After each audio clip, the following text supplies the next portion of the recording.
La Monarquía en Serio, con Rita Cox y José Manuel Cerda, un podcast original de Radio Pauta 100.5 y el Laboratorio de Humanidades de la Universidad San Sebastián. Desdichada en el amor, aunque amada por el mundo, rubia angelical pero de alma tormentosa, llena de vida pero muerta dramáticamente a los 36 años. Diana de Gales, retrato de una tragedia en este capítulo de La Monarquía en Serio, junto al historiador José Manuel Cerda, director del Laboratorio de Humanidades de la Facultad de Psicología y Humanidades de la Universidad San Sebastián. Y le ponemos play a esta nueva edición, este nuevo capítulo de La Monarquía en Serio, junto a José Manuel Cerda, autor de este libro que tengo en mis manos, Coronación, la monarquía británica en una sola palabra. José Manuel, y hoy día vamos a abordar un nombre, un símbolo, una historia trágica y al mismo tiempo una historia muy tensa. El 31 de agosto se cumplen 27 años de la muerte de Diana de Gales, de Lady Di, y por supuesto tenemos que dedicarle un capítulo, ¿o no? Un capítulo entero. Yo tengo que confesarte una cosa, Rita. Yo en el libro le dedico solamente un párrafo, porque obviamente la pongo en el contexto de la historia de Inglaterra, pero es un tremendo tema, muy importante. Muy importante. Mirando hacia atrás, 27 años ya de su muerte, hoy, ¿qué podríamos decir de Lady Di con todo lo que ha pasado, ¿no es cierto?, en el mundo, en Inglaterra, en la corona y también como de manera retrospectiva en esa valoración de esta mujer? Yo diría que Diana está más presente que nunca. ¿Por qué? Ella murió hace mucho tiempo, pero se hace presente constantemente en las acciones de la monarquía, en las decisiones que toman, en los personajes que aparecen. Cuando uno ve a Meghan vistiendo el famoso vestido de la venganza, ¿no es cierto?, y este tipo de cosas, y criticando a la reina Isabel II, o cuando sale en este documental con Harry, hablando de manera despectiva de las tradiciones de la monarquía, se nos aparece Diana. Nuevamente. La rebeldía de Diana. Esa rebeldía, esa relación tensa con esta familia que no es del todo normal, que se deja llevar por estas tradiciones milenarias, que ella no comprende, que no entiende, que no comparte. Yo creo que Diana está siempre presente, Es decir, Diana abrió una puerta peligrosa, me imagino también, pero una puerta muy conectada con digamos, con el mundo actual, ¿no? Que es como de poder cuestionar a la autoridad, de cuestionar a la monarquía, de cuestionar a quienes tienen el poder, ¿no? Sí, no es la primera en hacerlo, pero efectivamente ella lo hace frente a todas las cámaras. Y lo que hay que entender con el fenómeno de Diana no es solamente ella, es qué está pasando con la prensa en ese momento. Yo creo que aquí se juntaron dos cosas súper interesantes, el hambre y las ganas de comer, como se dice, porque hay un personaje fabuloso como es Diana, pero la prensa también está viviendo un momento que nunca vivió en la historia, que es meterse en la intimidad de la vida familiar y privada de los grandes personajes que van a marcar modas, tendencias. Frente a las cámaras se transforma en una especie de reality su vida. Y eso ahora sigue vigente, es decir, esa puerta que se abrió con esta hambre, estas ganas de comer, ¿no es cierto?, sigue vigente porque tenemos las redes sociales, la inmediatez de las redes sociales y por otro lado también la necesidad de tener una identidad por parte de Meghan Clark y de Harry, ¿no? Al otro lado del Atlántico. ¿Quién es más cercana en términos de identidad a Diana? ¿Meghan Clark o Kate? Bueno, de todas maneras Meghan, porque Kate simboliza otro estilo de princesa de Gales, completamente más tradicional, más ajustado a las expectativas del pueblo británico. Yo creo que Meghan es una persona más para un público norteamericano. Por eso que claro, el showbiz. Exacto, lo que se produce, ¿no es cierto?, con esa entrevista con Oprah Winfrey nos viene rápidamente a la memoria esa entrevista con Bashir que tuvo en su momento Diana. Entonces, la entrevista donde ella está digamos, en primerísimo primer plano y dice que en el matrimonio no son dos, son tres. Exacto, y se produce un tremendo quiebre con la familia real. Entonces yo creo que son dos modelos completamente distintos. El de Meghan, que sabe que no va a ser nunca reina consorte en su vida, entonces se deja llevar por sus instintos, por sus antojos, por sus ganas de aparecer en la prensa. Ella es actriz, además, entonces sabe cómo manejarse. Y por el otro lado tenemos un modelo completamente completamente distinto, que es el de Kate, ¿no es cierto? Claro. Que se comporta, digamos, según las expectativas del pueblo británico para una reina consorte. Vamos a los inicios. Como Diana Spencer, ¿no es cierto?, esta chica tan tímida, ¿no es cierto?, se transforma en Lady Di. Bueno, ella, el príncipe Carlos, en su momento la conoce cuando ella tiene 16 años. No hay que olvidarse de eso. Como dirían, una chiquilla. Es una chiquilla, la conoce, tiene 16 años, es la hermana menor de una amiga del príncipe Carlos, digo príncipe Carlos porque en esa época era el príncipe de Gales, en el círculo de Camilla Shand, que todo el mundo conoce como Camilla Parker Bowles, pero el nombre de ella es Camilla Shand. Lo que pasa es que ella pasa a llamarse Camilla Parker Bowles cuando se casa con Andrew Parker Bowles. Y en ese contexto social de salidas, de idas y venidas, el príncipe Carlos, que era 12 años mayor que Diana, aquí ya está el primer dato del futuro fracaso familiar y conyugal, pareja, vamos a decirlo, claro, que era 12 años mayor, le llama la atención esta chica, digamos, que era la hermana menor de su amiga, y se va a iniciar, digamos, una relación que va a terminar de la peor manera posible. Ahora, cuando dices el círculo social, tratemos de imaginar cuáles eran esos espacios, esos contextos sociales en que estaba, por un lado, Camilla Parker Bowles, por otro lado estaba la hermana de Diana, por otro lado estaba esta jovencísima Diana. ¿Cuáles eran esos contextos? Esos contextos eran muy complejos, porque hay que entender de que no se trata de una fiesta normal, así como quien va a una fiesta. Claro, quien va a un bar, ¿no? Exacto, es una fiesta donde hay aristócratas, donde hay políticos, donde hay gente que tiene mucho poder e influencia, como gente que se va mezclando, ¿no es cierto?, que están en presencia de este hombre que es la persona más cotizada, el soltero más cotizado del Reino Unido. Hay que pensar que Carlos se casó a los 32 años, que en esa época, hoy día puede parecer absolutamente normal casarse a esa edad, ¿no es cierto?, pero en esa época, siendo el soltero más codiciado de todo el Reino Unido, había una tremenda presión sobre él. Entonces, toda esta presión se trasladaba a estos espacios sociales.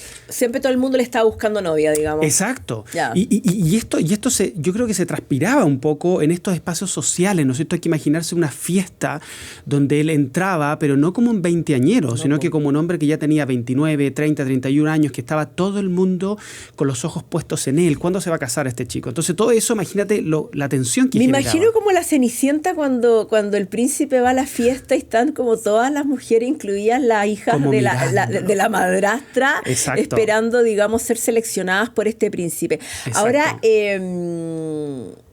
¿por qué no se había casado? Bueno, no se había casado porque él estaba enamorado de Camilla Parker Bowles, y Camilla Parker Bowles no era vista como la mujer ideal para ser la mujer de Carlos. Y eso, perdón, había sido explicitado por parte de él a la reina Isabel. ¿Se sabía en la familia? Se sabía en la familia que existía una relación entre ellos, digamos, pero que no era una relación adecuada, no era lo que ellos esperaban. Camilla tenía cierto recorrido, digamos. Era una mujer vivida. Era una mujer que había vivido bastante, quizás demasiado para ser una mujer ideal para ser princesa de Gales, cosa que no sucedía con Diana, porque Diana era muy jovencita, se suponía una virginidad, se suponía que no habían relaciones anteriores. Era una mujer. Y eso es importante para la monarquía, porque, por ejemplo, y qué tan importante es hoy, es decir, Meghan también había tenido varias relaciones, Kate, no conozco su pasado, claro, un poco más hermético. Parece un poco como Camila, como un poco como Ana, ¿no? Sí, lo que pasa es que es importante, ¿sabes por qué? Porque el caso de Meghan no va a ser madre de futuros reyes. Entonces, que no haya registro anterior no importa, porque en definitiva que tenga hijos no importa. Pero hay una consideración muy especial con respecto a quién va a ser, siempre hay que pensar en el futuro, quién va a ser la madre de futuros reyes. Y esa visión conservadora respecto a la vida amorosa, sexual de las mujeres que pueden llegar a ser reinas, ¿también es considerado en los hombres o ahí existe una brecha? A ver, existe una brecha que es propia de todas las sociedades que existen en el mundo, sobre todo en instituciones tan tradicionales como esta, pero sí hay una expectativa y una exigencia mayor por sobre la población normal y común y corriente, digamos, de que el príncipe de Gales se comporte como se espera, digamos, que sea un modelo. Hay que recordar una cosa. Va a ser el jefe supremo de la Iglesia Anglicana. Por lo tanto, no se ve muy bien que tenga un registro no favorable en ese plano. Ser y parecer en este caso. Ser y parecer, exacto. ¿Por qué elige a Diana de Gales? La pregunta te la hago desde dos puntos de vista. Uno, lo que espera, ¿no es cierto?, la corona, lo que necesita Carlos para justamente cumplir con los requisitos como futuro rey, no sabía que su madre iba a gobernar tanto tiempo, iba a estar como reina tanto tiempo, pero por otro lado da la impresión de que Diana se obsesiona con Carlos y también hace lo suyo, ¿no? Y trabaja intensamente para ser considerada por él. Sí, bueno, Diana era una mujer joven, muy joven, cuando ellos se conocen. ¿Efectivamente era parvularia en ese tiempo? Sí, ella estaba estudiando para ser profesora parvularia cuando se conocieron. Luego sale de la universidad y empieza a ejercer en Londres como una parvularia. Pero hay que decir una cosa súper importante, Rita. Ella no es una plebeya, claro. La típica palabra que sale, ¿no es cierto? El matrimonio como de un cuento de hadas, ¿no es cierto? El príncipe que se enamora de la plebeya, exacto. Claro, ¿no es del hijo, tú. No es para nada eso. La familia Spencer es una familia que tiene raíces aristocráticas. De hecho, hay un dato súper importante que se pasa muchas veces por alto. Diana nació a pocos metros del palacio de Sandringham, que era un palacio súper importante de la monarquía, ¿no es cierto? En los States de Sandringham hay una casa ahí, que es la casa Spencer. Por lo tanto, es una familia importante en el Reino Unido, no es una cualquiera, pero ella ejerce una profesión común y corriente, que es ser profesora parvularia, y las cámaras efectivamente empiezan a asediarla rápidamente a esta chica de 18, 19 años, que está tratando de dar sus primeros pasos profesionales en Londres, con una prensa bastante agresiva, muy preocupada del futuro de la monarquía, muy preocupada del matrimonio de este hombre que ya tiene... Y con medios llamados tabloides, que son también eso marca muchísimo, digamos, para poder entender cómo se levanta esta figura. Exacto. Y entonces rápidamente se entiende que Diana es una candidata perfecta. Usted siempre tenía una duda, además de los títulos aristócratas de la familia de Diana, existía, digamos, un nivel económico de comodidad, de poder como también dialogar de tú a tú con el príncipe Carlos. En este caso no, porque el padre de Diana era un alcohólico, era una persona que tuvo muchos problemas laborales. De hecho, ella tuvo una infancia muy compleja, que va a tener, Rita, un impacto muy importante en su relación con Carlos y con la monarquía. O sea, la princesa Diana trae a la familia real también todos sus problemas personales que se forjaron en su infancia con una familia muy compleja, muy difícil, donde ella le tocó observar y experimentar bastante violencia intrafamiliar.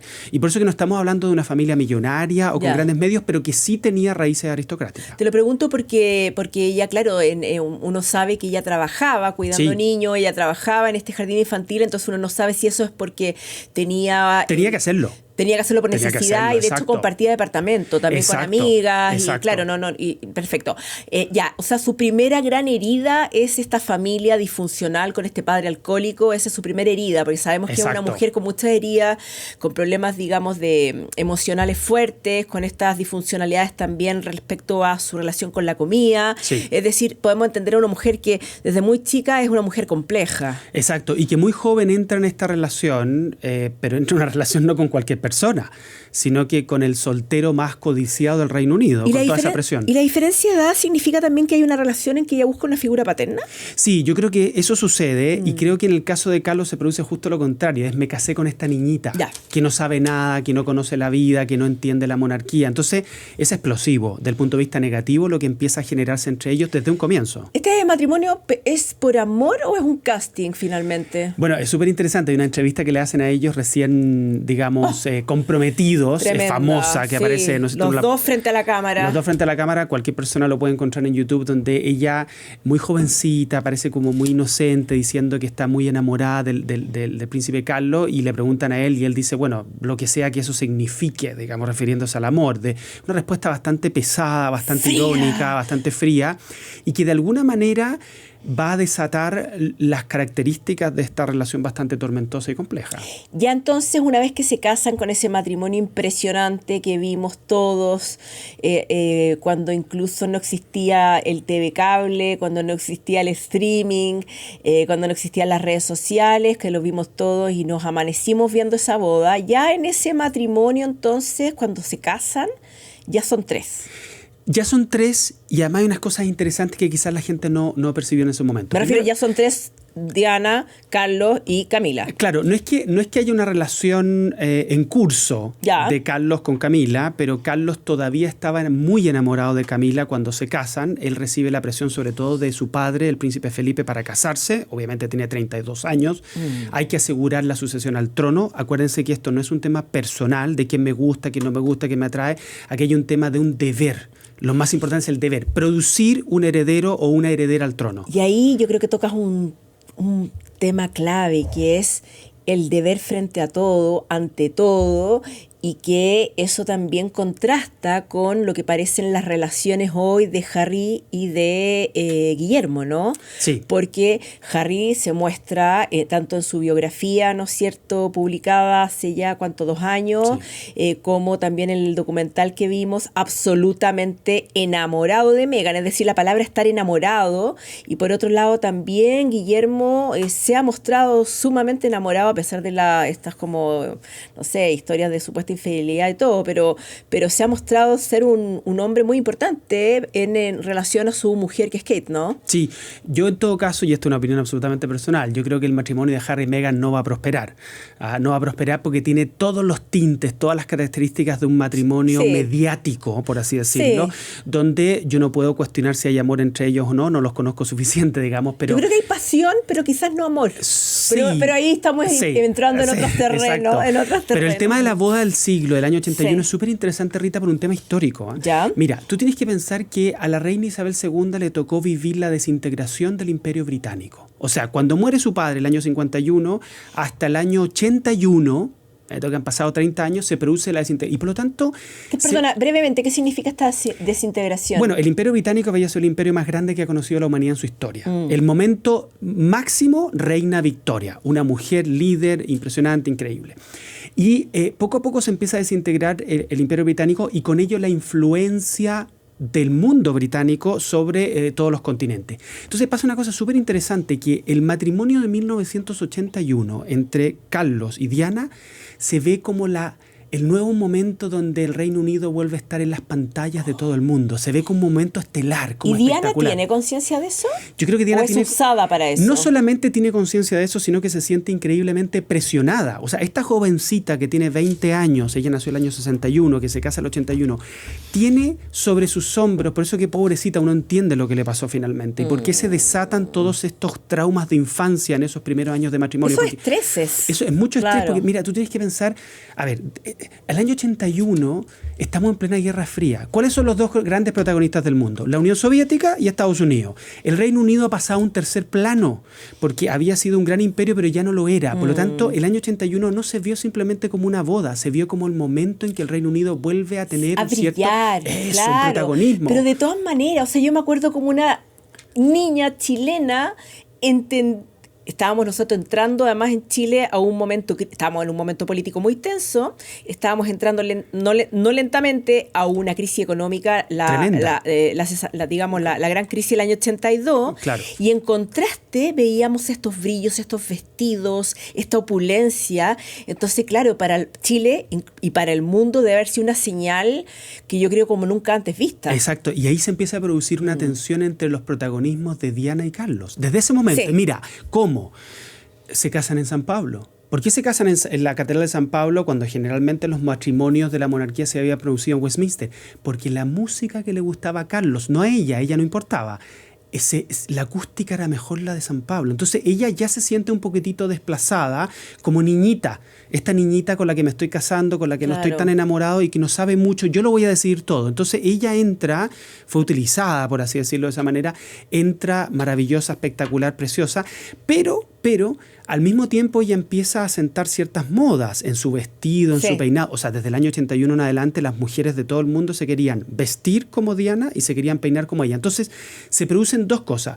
Uno, un hombre que tiene poder, que ha tenido una infancia terrible como Carlos III, muy compleja, en una familia muy tradicional, que es el que manda, el que quiere imponerse, que tiene 12 años más que su mujer, versus una mujer que dice, sí, yo soy una niñita, pero las cámaras están sobre mí, están interesadas en mí. También respecto de cómo piensa Carlos, que es un hombre que estudió, ¿no es cierto?, historia del arte, que realmente yo creo que también tiene algo como intelectual, ¿no? Sí. Debe haber despreciado profundamente que en el fondo en las portadas de los tabloides saliera el chaleco con el venado de Lady Di, o que se destacara el vestido o la zapatilla. Exacto. Es decir, en el fondo yo estoy reinando, o sea, soy un príncipe, me interesa la arquitectura, la ecología, la historia del arte, la lectura, claro. Me interesa la cultura inglesa, me interesa la campiña, y a esta la están fotografiando por el peinado. La debe haber, entre esa tensión entre los protagonismos, pero también de haber despreciado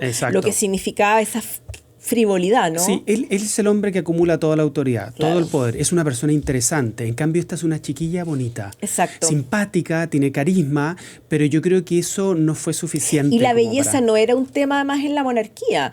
Piensa en Isabel, la reina Isabel, ¿no es cierto?, que la mujer más poderosa de Inglaterra, pero que nunca, digamos, se destacó por su estilo de ropa. La misma reina Victoria. Exacto. La reina Victoria era una persona bastante poco agraciada. Si ustedes ven imágenes de la reina Victoria, era una persona que físicamente no era muy agraciada. Debe haber sido súper chocante para la monarquía y para Carlos esa atención. Ahora, ¿cuándo empieza a entrar agua al bote? ¿Cuándo este matrimonio realmente entra en crisis y se produce un problema dentro de la monarquía? Mira, los primeros problemas se empiezan a producir cuando Diana empieza a manifestar se le empiezan a manifestar todos estos traumas de infancia, la bulimia, se le gatilla por todas estas presiones que estamos conversando muy temprano en la relación. O sea, estamos hablando ya en los primeros 5 años, ella empieza a manifestar todos estos síntomas y va a ver a la reina. Y es le muy pide audiencia. Claro, eso está en The Crown. Eso está en The Crown. Y va a ver a la reina porque ella piensa, bueno, yo estoy dentro de una familia más o menos normal donde estas cosas se conversan. Y la reina la recibe con el mayor desconcierto, como diciéndole, chiquilla, ¿qué te pasa, digamos?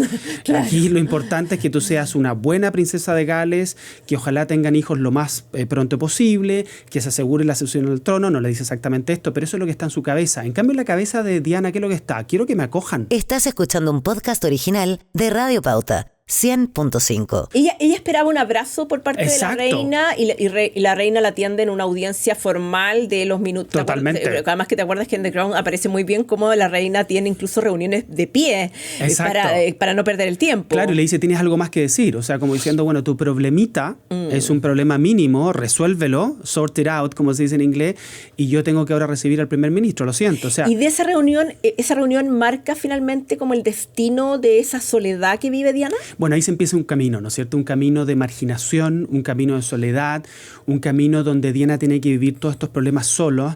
No solamente no recibe la acogida que ella esperaba de su suegra, sino que también no la recibe desde Carlos. Carlos empieza a mirar a esta niñita con la que se ha casado con ojos cada vez más condescendientes, o sea, como diciendo, bueno, a ver, todos tenemos problemas, yo los he tenido, los tuve en mi infancia, arréglatelas un poco. Y de eso se trata ser princesa. De eso se trata ser princesa, yo me casé contigo, tú tienes que entender cuál es tu misión, cuál es tu rol, cuál es tu deber. Y ahí existe, como pasó con todo un aparataje en la monarquía española y el rey Juan Carlos, hay un aparataje también comunicacional de contención en la corona británica para justamente que Diana no se salga de madres, digamos, y no contamine la comunicación de la corona. Efectivamente, cuando empiezan a surgir ya problemas un poquito más serios de diferencias, de críticas y todo eso, se gatilla en la monarquía británica todo un protocolo, todo un sistema de apoyo, podríamos decirlo muy entre comillas, un apoyo más institucional, no es un apoyo tan personal, hacia Diana para que la relación se encamine, para que por lo menos hacia afuera se muestre una cierta armonía en esta relación conyugal bastante compleja. ¿Y cuál es el punto ya de quiebre en que este matrimonio, digamos, decide romper, ¿no? Tenemos, ¿no es cierto? Acuérdate que, no recuerdo la fecha de esa entrevista emblemática, ¿no es cierto?, de Bashir, donde... Es el año 92. Es el año 92. Sí, pero antes empiezan a ver los problemas, porque se empiezan a filtrar audios que daban cuenta de que la relación entre Carlos y Camila estaba más activa que nunca. Ese audio histórico de el tampón. Bastante subido de tono. Espantoso. Bastante subido de tono. Y que además nos da cuenta de una cosa súper interesante, que la hemos comentado en este podcast, que es la monarquía británica está mucho más vulnerable y mucho más frágil a la opinión pública que, por ejemplo, los gobernantes de Corea del Norte.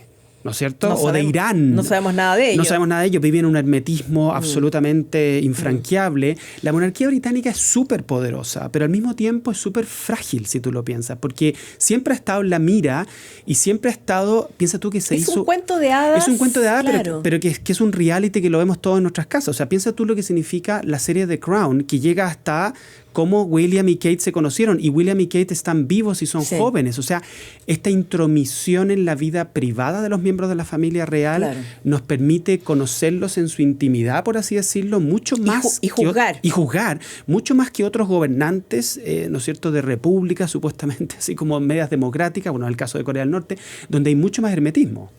Ya, se separan.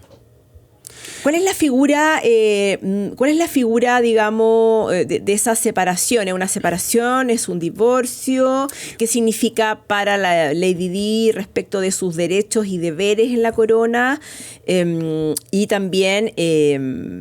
cómo empieza a vivir Carlos y cómo empiezan a vivir esos dos hijos. Bueno, después de que se hace pública la relación que mantenían Carlos y Camila, el año 92 Diana hace esa famosa entrevista, la indujeron, la engañaron un poco para hacer esa entrevista el año 92.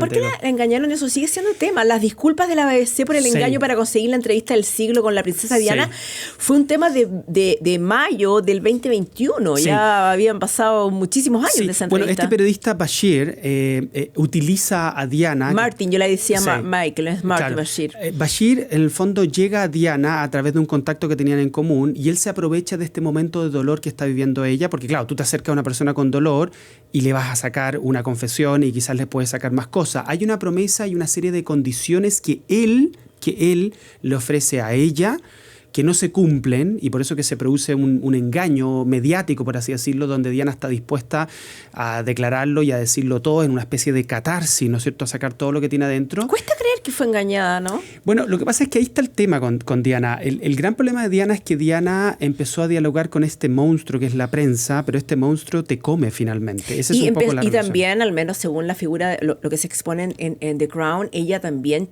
de alguna manera se vengaba de Carlos a través de ciertas exposiciones mediáticas. Es decir, ella era muy consciente de la fotografía que le sacaban, de lo que iba a repercutir esa fotografía. De hecho, no sé si será tan como lo retrata The Crown, pero ya de repente ocurría ahí en esa trama que Carlos tenía algo importante en términos protocolares y justo se publicaba, ella filtraba una foto y le embarraba, digamos, la cobertura mediática a Carlos. Tal cual. Entre el año 92 y el año 96 se producen 4 años de cálculo mediático extraordinario para Diana, donde ella entiende que la prensa es su vehículo de venganza por haber sido rechazada, porque ella estaba enamorada de Carlos. Ella estaba enamorada y estaba humillada, pero por eso mismo a mí me cuesta creer que Diana haya sido esa santa que se le dibuja. No, para nada. Yo creo que Diana empieza siendo una niña absolutamente indefensa, que no sabe cómo comportarse, pero a medida que va avanzando el tiempo, ¿no es cierto?, ella se transforma en una estratega.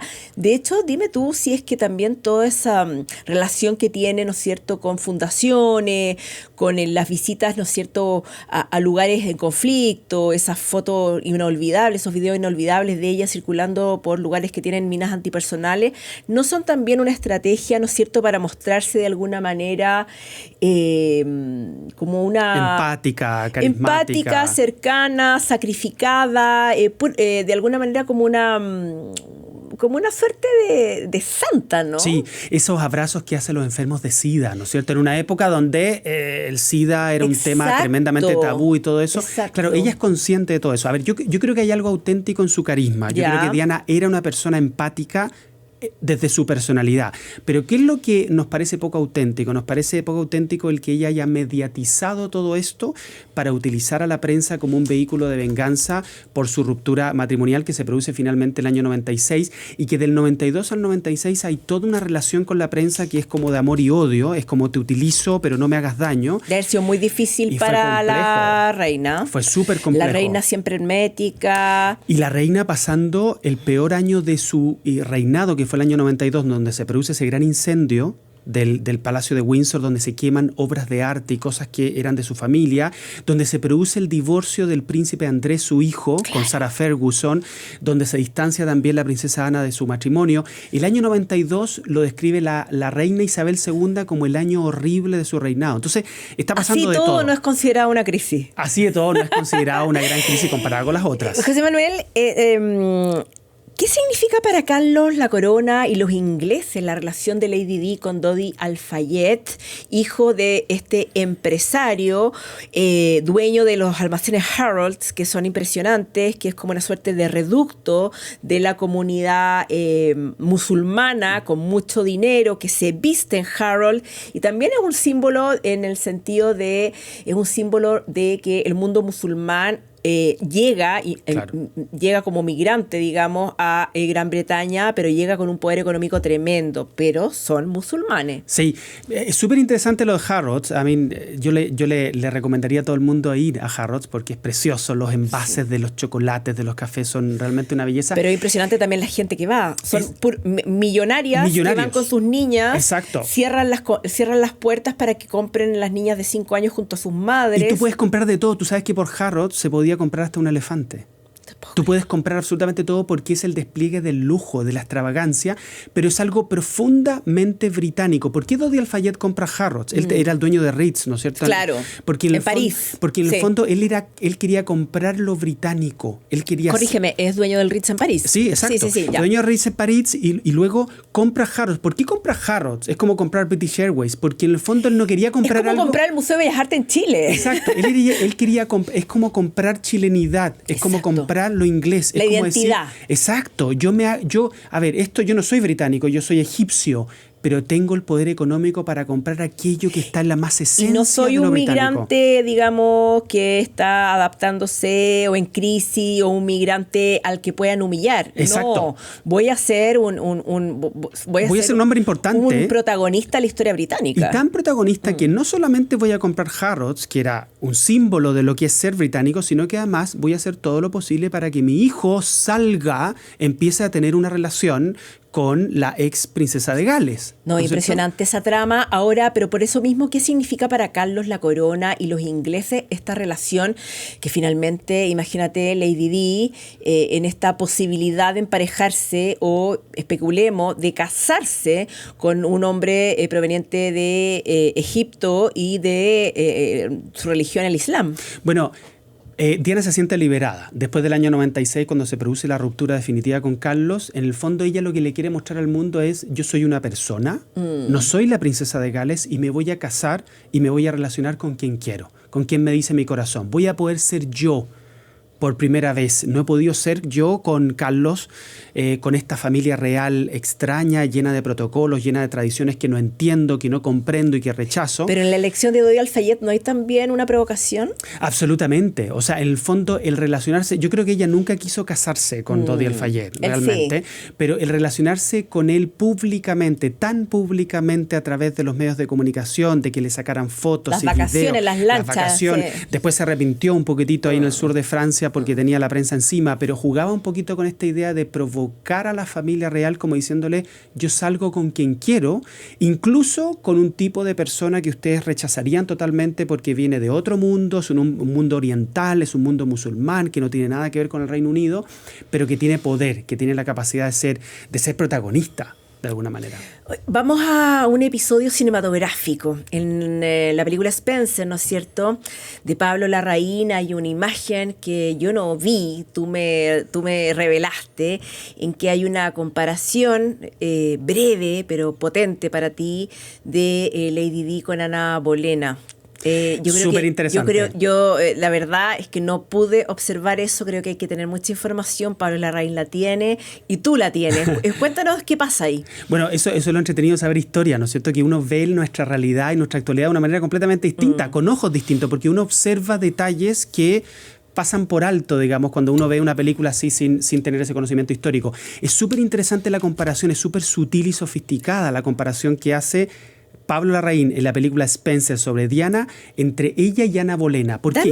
¿Quién es Ana Bolena? Dame un par de tips para entender a Ana Bolena. Ana Bolena es una mujer joven, preciosa, carismática, maravillosa, pero de otra época, del siglo XVI. Es la segunda mujer de Enrique VIII. Enrique VIII se casa con Catalina de Aragón, que es hija de los, ¿no es cierto?, de los reyes católicos.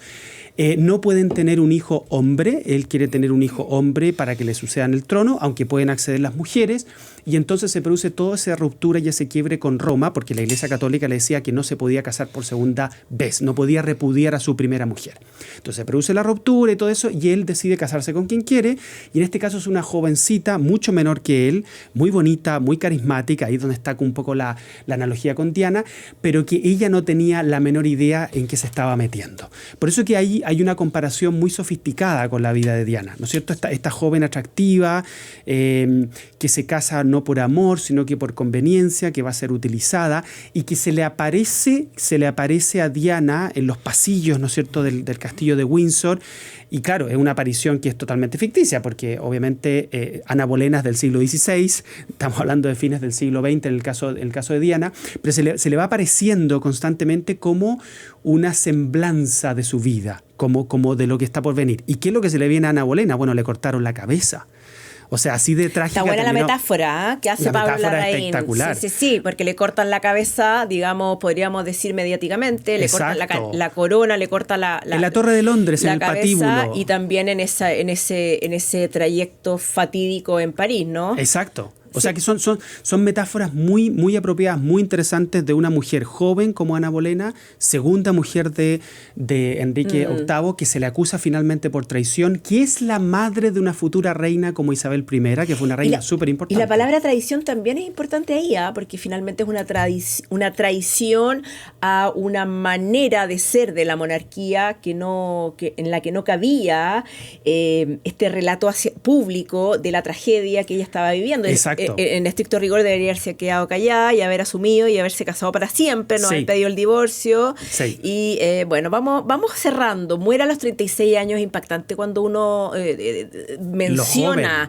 36 años, muere, digamos, joven, lo que también le da como el estatus de mito, ¿no?, de leyenda, como todo joven que muere, digamos, y que ha sido conocido. Pienso en figuras, no sé, desde Elvis Presley hasta James Dean, ¿no es cierto?, Amy Winehouse, que finalmente la juventud y la muerte llevan a sublimar también esas figuras, ¿no? Es como de gente que vive una vida tan intensa que no puede vivirla entera, ¿no es cierto? Es gente que vive una vida tan intensa que tú dices, esta persona si se muere a los 20 años ya hizo todo lo que tenía que hacer.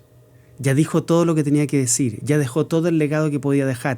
Yo creo que eso es un poco la vida de Diana, ¿no es cierto? Una vida que muy joven parte como un cuento de hadas, ese año 1981 en esa boda del siglo, y termina como una tragedia griega. O sea, muerta de la manera más terrible que tú te puedes imaginar, en un puente fuera de su país, acompañada por un egipcio del que se había enamorado. O sea, si tú intentaras hacer un libreto de una película fantástica o de una serie de Netflix, no se te podría haber ocurrido lo que le pasó a Diana en esos 36 años de vida, o 20 años desde que conoció a los 16 años a Carlos hasta que murió a los 36. Es muy joven, estamos hablando de una persona muy joven.